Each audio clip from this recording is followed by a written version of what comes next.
지금 뭐 상당히 좀 골치 아픈 걸 하고 있는데, 여러분들 그 내용을 확실히 뭐 학문적으로 깊이 파고 들어가서 이해를 하겠다, 막 이렇게 생각하실 필요는 없습니다. 뭐 그렇게 생각하면 결국은 깊이 있게 이해하게 되고, 또 시간이 많이 걸리겠죠, 그죠? 그런데 우리는 이제 시험에 합격되는 게 목적이기 때문에 가능한 한 짧은 시간에 공부해서 합격되는 거, 이게 효율적으로 공부하는 거란 말이야. 그러면 뭐 실제로 그렇게까지 깊이 이론적으로 다루고 하는 그 시어야 시험 문제에서 정답을 고를 수 있느냐? 그렇다면 그렇게 해야 되겠지. 그런데 실제로 시험 문제로 나오는 거는 결론 중심으로 결론만 알고 있으면 풀 수 있는 뭐 이런 식으로 문제가 나오기 때문에 그렇게까지 이론적으로 너무 깊이 이렇게 파고들 필요는 없고요. 자, 그런 관점에서 볼 때 제가 교재에서 밑줄 짜기라고 한 부분만 밑줄 끄시지, 그거 말고 설명 들으면서 막 나오는 말까지 밑줄 끄지는 말아요 말이야.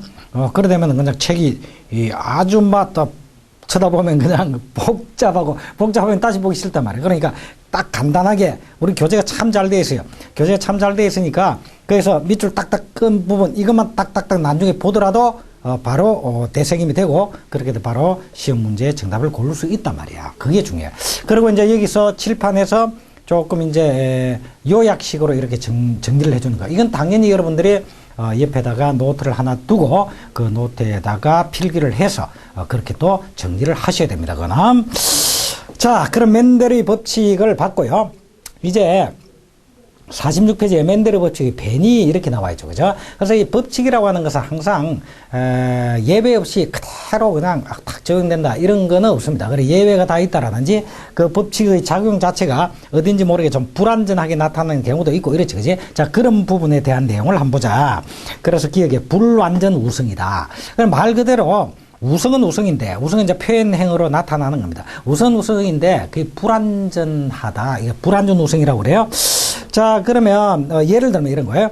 나팔꽃의 색깔의 유전 분리는 적색과 백색 이렇게 되어 있는데, 자, 나팔꽃에서 R는 적색이고 R는 백색이다.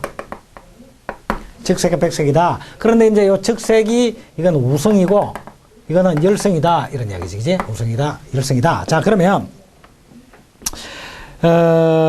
R가 R에 대해서 완전한 우승이다라고 한다면 F1에서 당연히, 그러면 F1에서 당연히 적색으로 나타나겠죠, 그죠? 적색으로 나타날 것이다.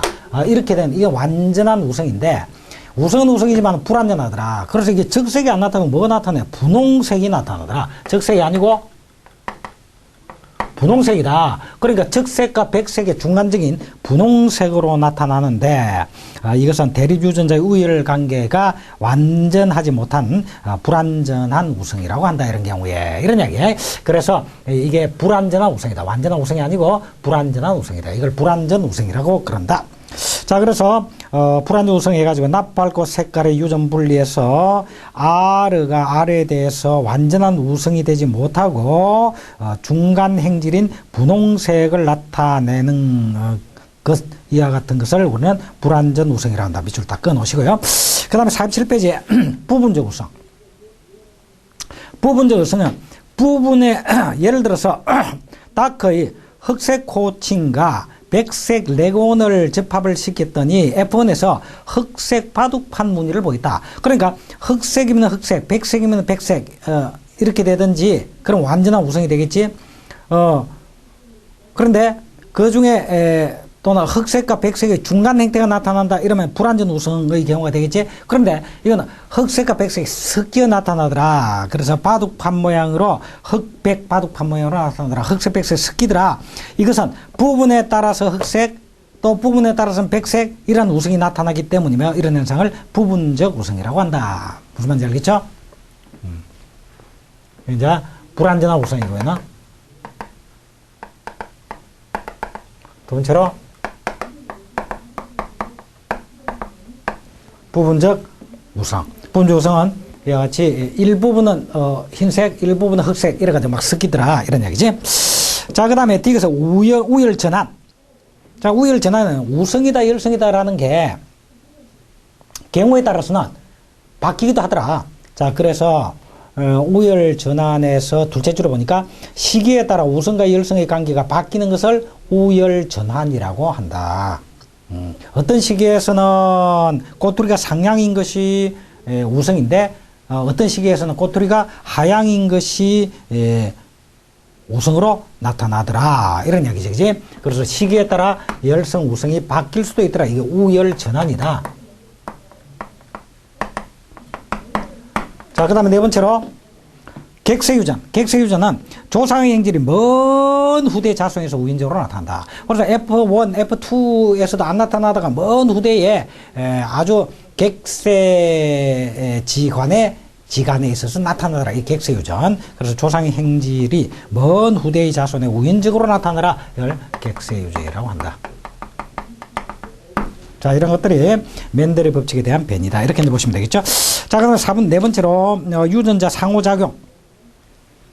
유전자가 행질을 발현함에 있어서 원칙적으로 대립 유전자 간에 서로 영향이 없고 독립적이다 그랬지. 이 독립의 법칙이라고 그랬지. 원칙적으로 대립 유전자가 서로 영향을 미치는 것이 아니라 각각 독립적으로 작용하더라. 이걸 독립의 법칙으로 했습니다. 그러나 경우에 따라서는 대립 유전자 간에 서로 행질 발현에 영향을 끼치는 일도 있는데 이런 것들을 유전자의 상호작용이라고 한다. 이렇게 되어 있지. 그래서 대립 유전자끼리 원칙적으로는 독립적으로 작용한다. 이게 뭐 독립의 법칙이다. 그지? R가 원칙적으로는 독립적으로 작용하더라. 그런데 경우에 따라서는 서로 영향을 미치는 일이 있더라. 이걸 유전자의 상호작용. 자, 이게 독립의 법칙인데 이게 서로 영향을 미치는 경우가 있더라. 유전자의 상호작용이라고 그래. 자, 이런 상호작용을 갖는 유전자의 이제 행태를 주고 하는데, 첫째, 보족 유전자. 보족이라는 말은 그야말로, 도와줘야 되는 관계에 있는 유전자.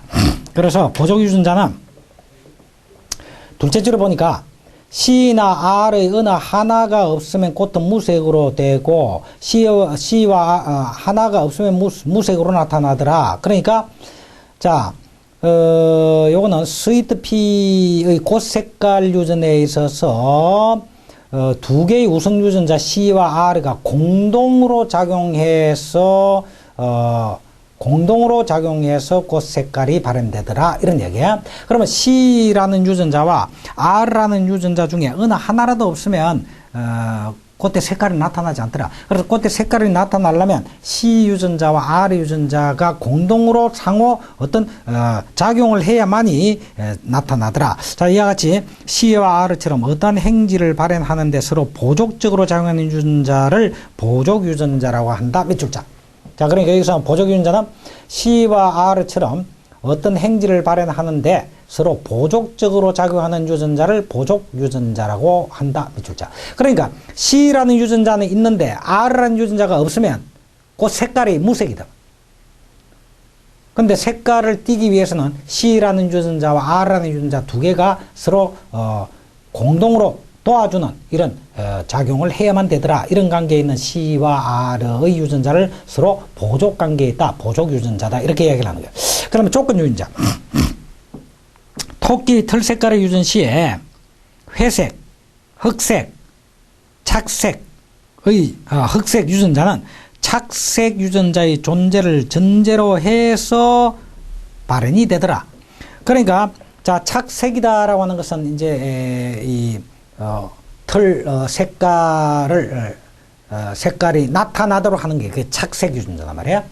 그런데 회색 유전자다, 흑색 유전자다라는 게 있다라고 해서 회색 털이 나오고 흑색 털이 나오느냐? 그렇지 않더라. 거기에다가 착색 유전자가 반드시 있어야만이 나타나더라. 다시 말하면 착색 유전자를 조건으로 해서 다른 회색 유전자나 흑색 유전자가 있어야 되더라. 이런 이야기죠. 그지? 그래서 이와 같이 착색 유전자의 존재를 조건으로 하여야만 행질의 발현이 가능한데 이때 C와 같은 착색 유전자를 조건 유전자 이렇게 이야기를 한다. 이런 이야기죠. 됐죠? 자, 그 정도로 보시고 그 다음에 48페이지에 리얼번의 억압 유전자. 이건 말 그대로 억압시키는 겁니다. 자, 억압 유전자는 억압유전자에서 하나, 둘, 셋째 줄 오른쪽에 보니까 독자적인 행질 발현이 없이 다른 우성 유전자의 행질 발현을 억압하는 유전자를 억압의 유전자라고 그런다. 그러니까 어떤 유전자는 자기 자신이 어떤 행질을 발현하는 것이 아니라 자기는 또 어떤 행질을 발현하는 그 역할을 안 하고 다른 유전자가 행질을 발현하는 걸 억제시키는 이런 역할만 하더라. 이걸 우리는 억압 유전자다 이렇게 이야기합니다. 그 다음 미번에 변경 유전자. 행질 발현에 주동적으로 작용하는 유전자를 주동 유전자.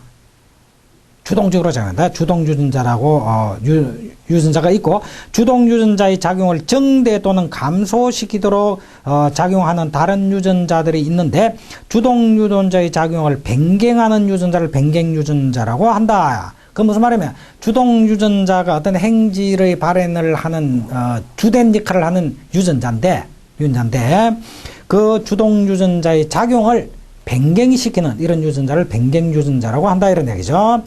그래서 주동 유전자의 작용을 변경시키는 이런 기능을 한다.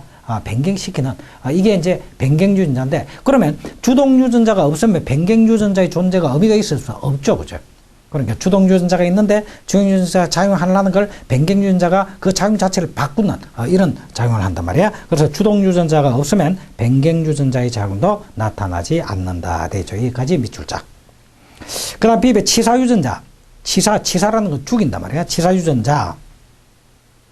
치사 유전자에서 밑에서 두째 줄. 어떤 유전자가 호모 상태로 존재할 때 그 배우자나 개체를 죽게 하는 작용이 있는 유전자를 치사 유전자라고 한다. 그래서 호모 상태로 있을 때 그 개체를 죽게 만드는 이런 유전자를 치사 유전자라고 한다.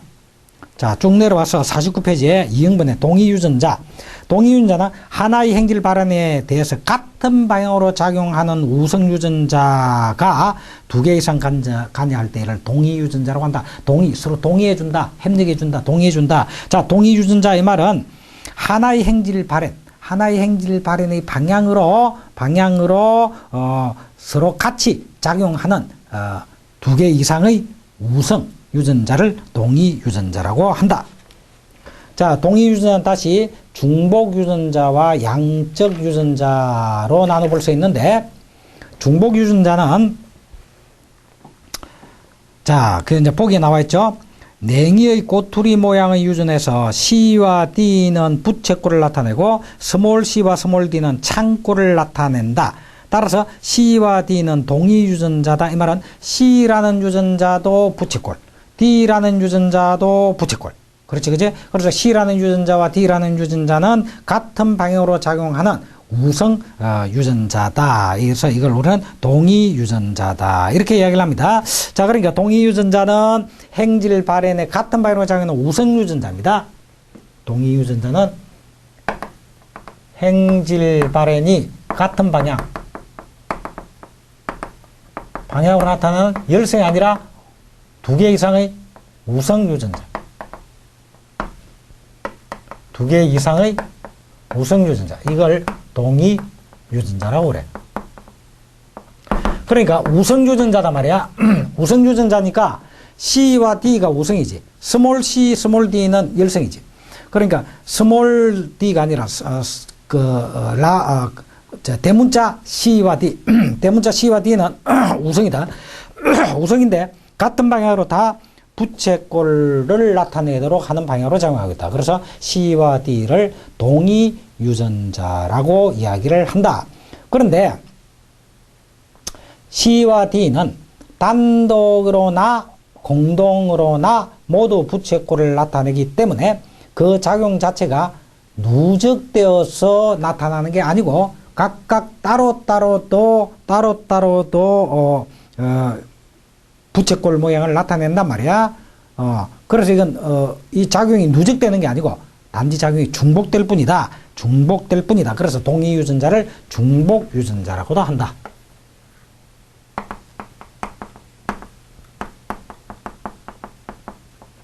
자, 여기까지 잘 정리하시고요. 그러니까 동의 유전자는 공동으로나 단독으로나 부채꼴을 나타낸다. 그러니까 이것은 두 개가 있음으로써 그 작용 자체가 누적된다 이런 게 아니고 그냥 중복적으로 작용하고 있구나. 그래서 중복 유전자 또는 동의 유전자라고 한다. 우리 교재에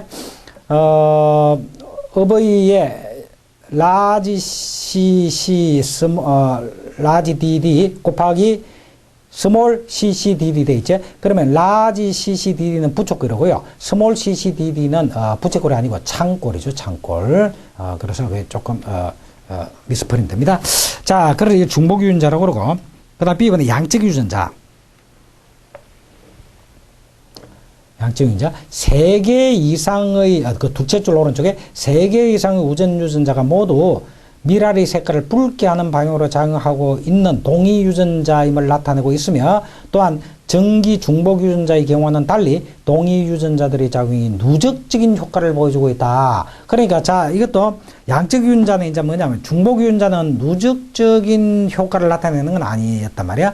그런데 양적 유전자는 이제 같은 방향으로 나타내니까 동위 유전자인데, 이게 그 동위 유전자들끼리 있음으로써 오히려 효과 자체가 누적적으로 나타나더라. 이걸 양적 유전자로 그래.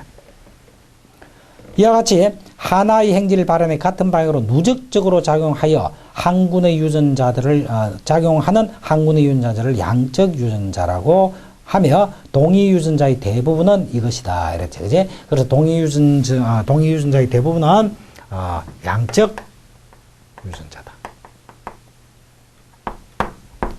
동위 유전자이면서 그 효과가 누적적으로 나타나더라. 동위 유전자이면서 효과가 누적적으로 나타나더라. 이게 이제 양적 유전자입니다. 됐죠? 자, 그 다음에 50페이지에 양적 행질. 길이라는 건 양이죠, 양. 무게, 크기, 이런 건 다 양을 나타내는 지표죠. 그래서 길이, 무게, 크기 등과 같이 개척, 계량에 의하여 표시되는 행질을 양적 행질이라고 하고, 재배상 중요한 행질은 양적 행질인 것이 많다. 우리 재배에 있어서 중요한 것은 양적 행질이 대부분이다. 그러니까 이제 사과라고 하더라도 사과의 크기라든지, 그지? 사과의 무게라든지, 그지? 그건 다 양적 행질이지, 그죠? 그래서 이런 양적 행질이 굉장히 우리 재배에 있어서 중요한 그러한 행질에 해당된다. 이렇게 보시면 되고요. 그 다음에 치읓의 유전자의 행질 발현. 동위 유전자처럼 한 행질의 발현에 여러 개의 유전자가 관여하는 경우도 있지만, 한 개의 유전자가 여러 개의 행질 발현에 관여하는 경우도 있다. 그러니까 하나의 유전자가 여러 개의 행질 발현에 관여하는 경우도 있고요. 또 한 행질 발현에 여러 개의 유전자가 작용하기도 하고, 그리고 여러 개의 유전자가 작용해서 하나의 행질을 발현할 수도 있다. 이게 이제 동위 유전자의 경우죠. 그죠? 그 다음에 조건 유전자라든지 이런 것도 마찬가지지. 그지? 자, 그렇고 또 하나의 유전자가 여러 개의 행질 발현에 관여하기도 한다.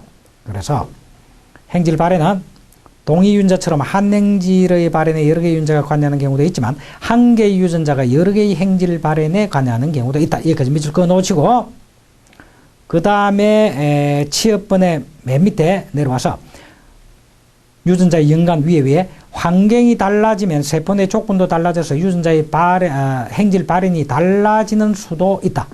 환경이 달라지면 유전자가 행질 발현하는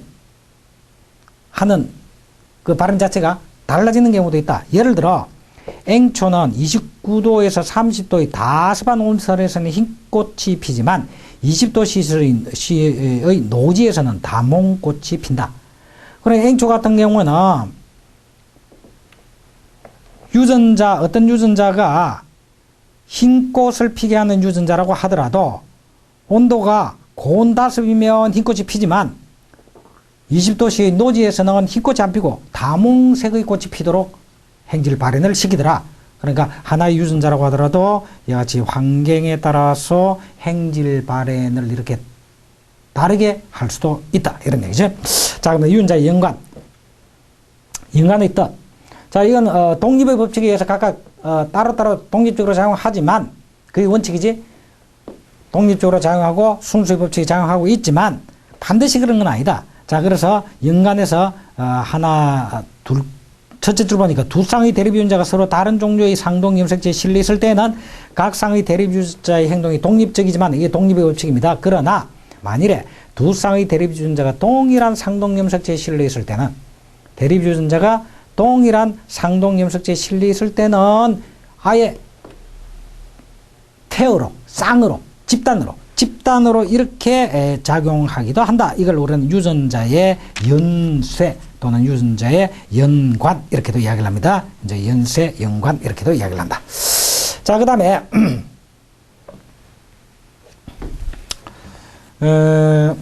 51페이지에 이제 부분 연관에서 교차행과 비교차행이란 말이 나오죠. 자.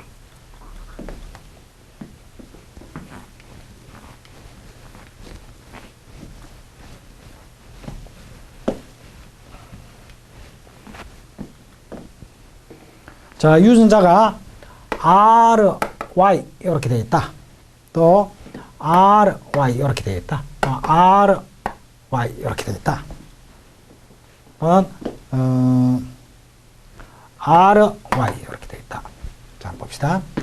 표현으로 보면 아까 완두콩의 경우를 보면은 붉은 둥근 황색 이렇게 되겠죠. 요거는 이제 주름진 청색 이렇게 될 것이고, 요거는 둥근 청색 이렇게 될 것이고, 요거는 주름진 황색 이렇게 될 거죠. 자, 이렇게 나타날 겁니다. 자, 그런데 이게 RY다. 이거는 호모죠, 호모죠. 그리고 두 개 다 우성이다. 이걸 양우성이라고. 두 개 다 우성이다. 자, RY 이것도 호모죠. 호모인데 두 개 다 열성이다. 양열성이다. 이렇게 볼 수 있죠. 그죠? 자, 이제 R와 Y다. 이것은 단우성이죠. 하나만 우성이다. 단우성인데 이건 헤테로다. 그지? 그 다음에 RY 이것도 마찬가지로 단우성이지. 하나만 우성이다. 이거는 양열성이고 양우성이다. 자, 이렇게 될 때 우리는 지금 이것은 서로 교차가 된 거죠. 원래 R와 Y 여기서 R와 Y와 Y에서 RY 이 우성만 나타나는 것이 R와 스몰 y 이렇게 교차가 됐단 말이에요. 이 y가 r로 교차됐단 말이에요. 자, 이렇게 교차된 이게 이제 호모가 아니고 헤테로인데, 이런 헤테로 같은 경우는 이와 같이 하나만 우성을 띠고 있다. 이런 형태는 서로 교차가 이루어진 형태다. 교차행이다. 그러나 이것은 교차되지 않은 순수 호모죠. 호모. 그래서 이거는 비교차행이다. 비교차행의 유전자다. 이렇게 이야기를 합니다. 자, 그래서 51페이지에 보니까 감수 분열에서 둘째 줄에 염색체의 교차가 생겨서 일부 대립 유전자가 교환된 유전자를 교차행이라고 하고, 일부 대립 유전자가 교환이 되었다. 이거 교차 유전자라고 하고, 그 다음에 교차가 생기지 않은 것을 비교차행이라고 한다. 그리고 교차행과 비교차행의 합계에 대한 교차행의 비율을 교차율이라고 한다. 이렇게 되어 있죠. 그래서 교차율은 교차행과 비교차행의 합계 분어 교차행, 교차행 플러스 비교차행 분어 교차행, 전체 교차형 플러스 비교차형 전체 중에서 교차형이 몇 퍼센트 차지하고 있는가, 이것을 교차율이라고 한다. 교차율이라고 한다. 교차율은 유전자의 연관이 파괴되는 정도를 나타낸다. 그래서 이렇게 교차됨으로써 결국 유전자의 연관성이 서로 연관을 지음으로써 파괴되는 정도를 의미하고 있다. 이게 교차율이라고 한다. 이걸 교차율이라고 한다. 자, 이 정도 개념 교차율이라고 한다. 그 다음에 상인, 상반 이렇게 남아 있는데, 상인, 상반 이렇게 나와 있는데, 자, 이러면 비교차인과 교차인이 있죠. 이 중에서 비교차인과 교차인 두 개의 숫자를 비교할 때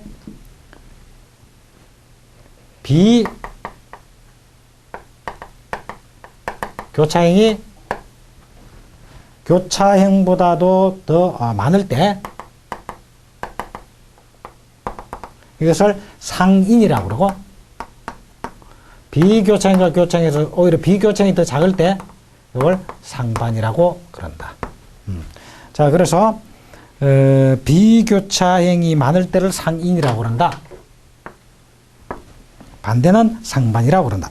자, 51페이지에 상인에서 하나, 둘, 셋, 넷, 다섯, 여섯, 일곱째 줄. 일곱째 줄 오른쪽에 가면 F1의 배우자 행성에 있어서 F1의 배우자 행성에 있어서 양우성이나 양열성의 배우자가 이 말이죠. 이거는 양우성, 양열성이니까 비교차행이죠. 비교차행의 배우자가 F2에서 교차행의 배우자가 단성 우성인 배우자보다 많은 것을 상인이라고 부른다. 그런데 양우성과 양열성의 배우자는 비교차행이며 단성 우성인 배우자는 교차행이므로 보기 싫은 결과에서 전자 7에 후자 1의 비율로 생긴 것. 다시 말하면 교차율은 7 플러스 1분의 1이니까 12.5%의 부분 연관이 되는 것이다. 이렇게 되어 있죠. 그죠? 그래서 F1의 배우자 행성에서 비교차행이 교차행보다 많은 걸 상인이라고 그러고 교차행이 더 많은 것을 상반이라고 그런다. 그런데 이제 상인인 경우에 교차율이 얼마쯤 되겠는가? 이건 계산할 수가 있겠다. 그죠? 그래서 여기 예를 든다라고 한다면 보기 싫은 결과에서 양우성과 양열성의 배우자는 비교차행이며 단우성의 배우자는 교차행이므로 여기에서 교차행은 1개 나오는데 비해서 비교차행 7개의 비율로 나왔다. 밑에 쭉 보니까지. 그래서 7 플러스 1분의 1이다. 교차행 요게 1이고 그지?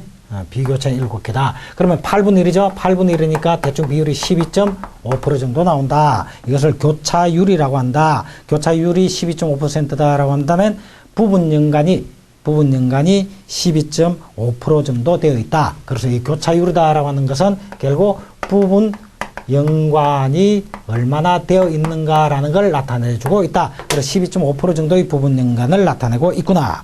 그 다음에 상반에가 51페이지에 상반에서 밑에서 하나, 둘, 셋, 넷, 다섯 F1 배우자의 행성에서 양우성과 양열성인 것이 단우성보다 적게 나타나는 현상, 단우성보다 적게 나타나는 현상을 상반이라고 한다. 밑줄 거 놓으시고요. 상반이라고 한다. 됐죠?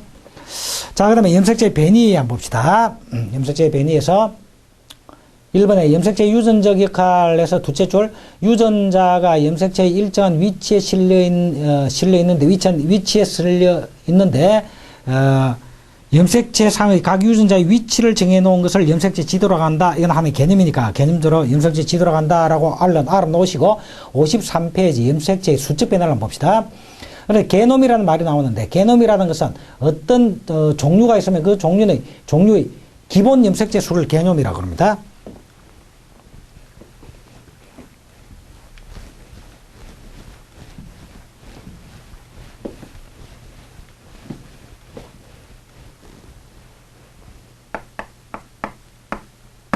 게놈이라고 하면은 어떤 우리 식물이나 동물의 종류가 있죠. 이 종의 기본 염색체 수 이걸 게놈이라고 한다. 또 경우에 따라서는 어떤 유전자나 또는 유전에 대한 정보 이런 걸 게놈이라고 하기도 합니다. 그래서 유전 정보 이런 것도 게놈이라고 하는데 기본 염색체 수를 우리는 게놈이라고 한다. 자, 예를 든다라고 한다면 우리 사람의 경우에 EN 이꼬르 46이다. 그러니까 이게 체세포인데 체세포 EN은 46개의 염색체 수를 기본적으로 가지고 있다. 이건 이제 게놈이라고 그래. 자, 그런데 게놈 생물의 최소한 일정 수의 완전한 염색체를 가지면 생존할 수가 있는데 생존하는데 필요 불가능한 최소 수의 염색체 일군을 게놈이라고 한다. 이렇게 되어 있는데 뭐 최소 수준이다라는 이 기본적으로 가지고 있어야 될 기본 염색체 수다. 기본 염색체 수 이걸 게놈이라고 그런다. 이렇게 이제 보시면 되고요. 자, 여기서 이수성과 배수성이라는 개념이 나오죠. 자, 그러면 여기서 염색체 이수 현상이란 뭐며? 자, 다가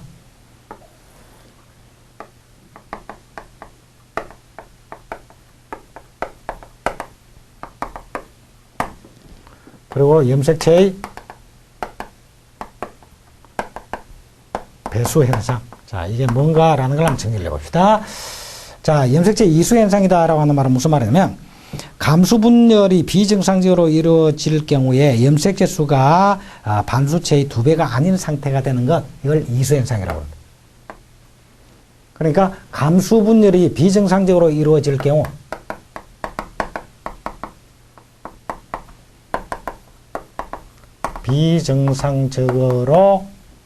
감수 분열이 비정상적으로 이루어질 경우,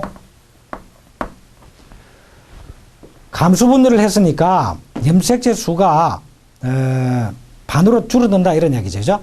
그래서 반수체의 2배가 아닌 상태. 자, 그러면 감수 분열이 비정상적으로 이루어질 경우 지금 감수 분열에서 나온 생식세포가 체세포의 딱 반수다 이 말이지. 그러니까 체세포의 염색체 수는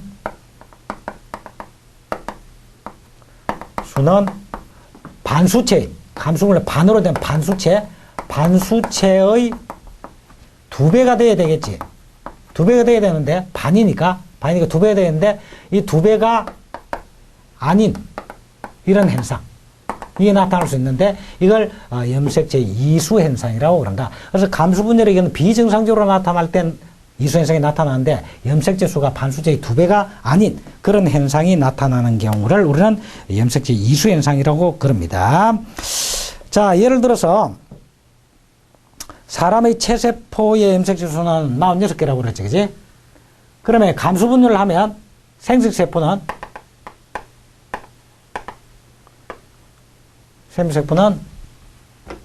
N은 이꼬로 23 이렇게 되겠죠, 그지? 자, 이렇게 감수 분열을 해서 기본 23이 돼야 되겠죠, 그죠? 자, 그런데 이 염색체 수가 경우에 따라서 23의 배수인 46이 가 아니고 47개 된다든지 45개 된다든지 이런 현상이 나타날 수가 있다. 이거는 감수 분열이 비정상적으로 이루어졌을 때 나타나는데 이런 것들을 우리는 이수 현상이다. 이렇게 이야기를 합니다. 자, 그다음에 배수 현상. 배수 현상은 뭘 배수 현상이라고 그러냐? 배수 현상은 이것은 배수가 되는 걸 말하죠. 그죠? 그래서 배수 현상인데, 자, 배수 현상으로 형성된 걸 보면 배수체라고 그래. 이 배수체에는 동질 배수체가 있고 이질 배수체가 있다.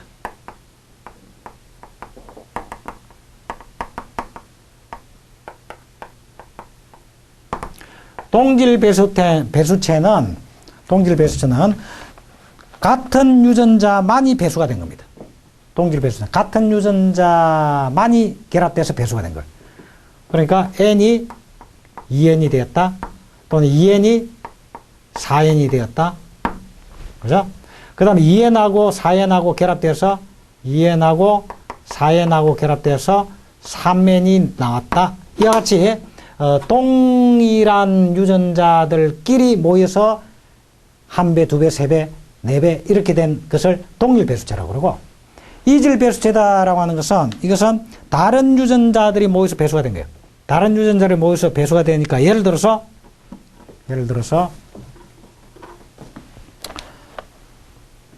EN이 체세포 EN이 염색체 수가 42개고 염색체 수가